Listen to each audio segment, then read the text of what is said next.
fighting out of the blue corner, John Riel Casimero. And his opponent across the ring.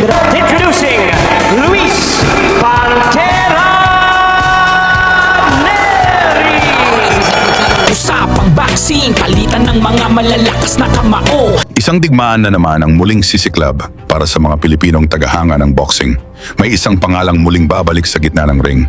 Isang pangalang matagal nang nagpapakaba sa banyagang teritoryo.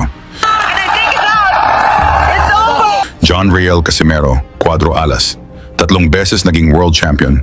35 panalo. 24 na knockout. 5 pagkatalo. Isang mandirigmang hindi lang lumalaban, kundi winawasak ang humaharang sa kanyang landas. 12 bansa na ang kanyang nilibot. At sa bawat lupain, may iniwang katahimikan. Mga lokal na kampeon, isa-isang pinabagsak. Matapos ang kanyang marahas na panalo sa Japan, kung saan winasak niya si Tom Mizokoshi sa ika-5 round, isang laban na hindi na kailangang husgahan ng scorecard.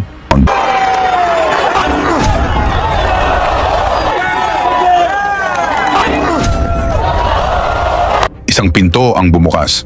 Ngunit kasabay ng pagbukas nito, isang mas mabigat, mas delikado, mas madugong hamon ang humarap sa kanya. Ayon sa Kameda Promotions, layunin nilang ibalik si Casimero sa pagiging world champion ngayong 2026. Ngunit bago mangyari iyon, may isang misyon na kailangang tapusin. Isang pangalan na kilala sa tapang at tibay sa loob ng ring. Ang 2-division world champion ng Mexico, si Luis Neri. Pareho silang nasa ilalim ng Kameda Promotions. At kapag Kameda ang may hawak ng kwento, iisa lamang ang destinasyon. Japan, isang lupain kung saan hindi sapat ang tapang, hindi sapat ang dikit na laban, at hindi kailanman sapat ang puntos. Dito kailangan mong pabagsakin ang kalaban. At hindi biro si Luis Neri. Siya ang kauna-unahang lalaking nagpatumba kay Naoya Inoue. Bagamat natalo sa huli, siya ang unang nagpakita na ang tinaguriang monster ay maaaring bumagsak. Ngunit kung may iniwang marka si Neri, si Casimero naman ay nag-iwan ng bangungot sa Japan. 2 beses niyang ginulantang ang bansang ito. Isang Mexican knockout artist ang kanyang pinabagsak. Ikalawang round pa lamang, tapos na ang laban.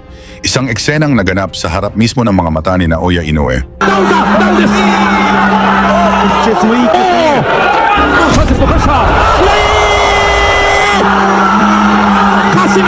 Isang sandaling biglang nagpatahimik sa buong arena. Mula noon, unti-unting umatras ang kampo ni Inoue. Upang mas maunawaan kung gaano talaga kalupit si Casimero, balikan natin ang isa sa kanyang pinakamapanirang gabi. Nakatapat niya ang tinaguriang The Beast, ang WBO Latino champion na si Saul Sanchez. Taglay ang record na 21 panalo at 12 knockout, kabilang ang 2 Pilipinong kanyang pinabagsak. Isang matikas at mapanganib na kalaban. Ginanap ang laban sa Yokohama, Japan.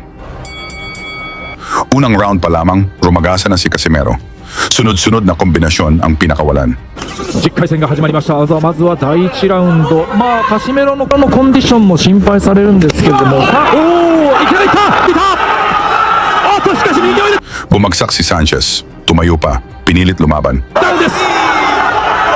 チェスもいい。チェスもいい。カウンターあったんですけどね、勝った後に。いや、さすがカシメロ、攻撃力あります。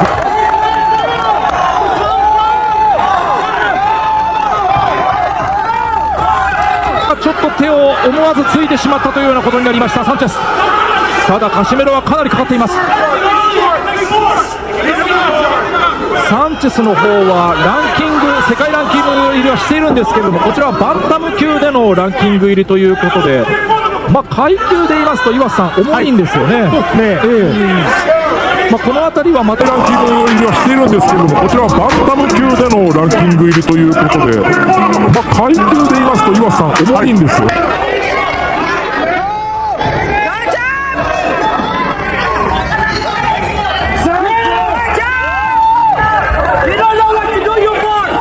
もういいパンチを返しました。ちょっとこれは目が離せません。ナッチャージャブ、ここで左フック。これサンチェスこれ得意なんですよ。もうためを作らずに左フックうまく打ち込めるんですよね。ナッチャージャブ、ここで左フック。これサンチェスこれ得意なんですよ。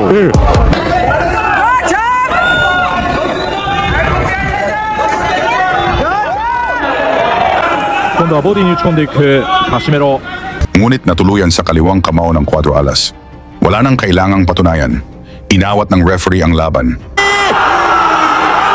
シメロの左が火を吹いた2度目のダウンサンチェス立ち上がれるかうなずいた立ち上がりました立ち上がりました残りは1分さあカシメロが来るか仕留めに来るサンチェス仕留めるかコース一歩かいや返すいいですね返している外に打ち込んでいくサンチェスいやカシメロが集めていく左に入ったちょっとサンチェス力ないですねここは逃がってますよ左キック右から残りは40秒少し落ち着くかいやまだクリンチャーサンチェスうまかったですね2度目のダウンは思いっきり引かされました残りは30秒2度目のダウンは思いっきり効かされました残りは30秒左を返した合わせにいってます Panalo si Casimero sa pamamagitan ng first round technical knockout sa mismong harap ni Naoya Inoue. Isang sandaling ginulantang ang buong Japan. Isang malinaw na paalala na walang ligtas kapag ang kwadro alas ang kaharap. At dahil sa gabing iyon, muling nabuhay ang interes, muling hinangad ng mga Hapones na masilayan ang kanyang pagbabalik sa ibabaw ng lona. Ngayon ang tanong, may tsansa pa bang muling maging world champion si John Riel Casimero? Ibahagi ang inyong opinyon sa komento. Banggitin kung saan kayo nanonood. At alamin natin kung hanggang saan na umabot ang suporta ng mga Pilipino sa nalalapit na laban kontra kay Luis Neri. Lagi niyong sundan, huwag magpapahuli. Pag-usapan ni bakbakan, balita niya at laban. Mga Pinoy na di nagpapagapi. Salamat sa mga suporta na lagi nandyan.